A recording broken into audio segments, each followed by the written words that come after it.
বাদাম আর তিলের কটকটি বানানোর জন্য এখানে নিয়েছি আমি তিল, আর এখানে নিয়েছি বাদাম, আর এখানে হলো আখের গুড়। আর এই গুড় আমার পরিমাণ মতো আমি দিয়ে নিব। তো আপনাদের সাথে সব কিছুই শেয়ার করি, আপনারা দেখতে থাকুন। এখানে আমি কড়ার মধ্যে সামান্য একটু তেল দিয়ে দিলাম, আর দিয়ে দিব গুড়। একদম রংপুরের খাঁটি গুড়, দানাওয়ালা গুড়গুলা আমার বাসুর বাড়ি নিয়ে আসছিলো, সেগুলো দিয়ে আমি কটকটিটা বানাবো। আর এটাতে আমি একটাও পানি দিব না। আর চুলার আঁচটা একদম কমিয়ে দিতে হবে, একদম কম লো আছে করতে হবে।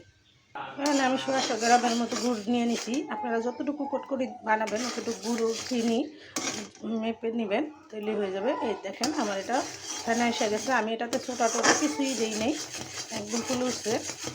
আর চুলাটা একটু কমিয়ে দিব। আমি এখানে একটা চিনিতে তেল ভরিয়ে নিব ভালো করে। এটা ঠান্ডা এগুলো যেন উঠতে যায়।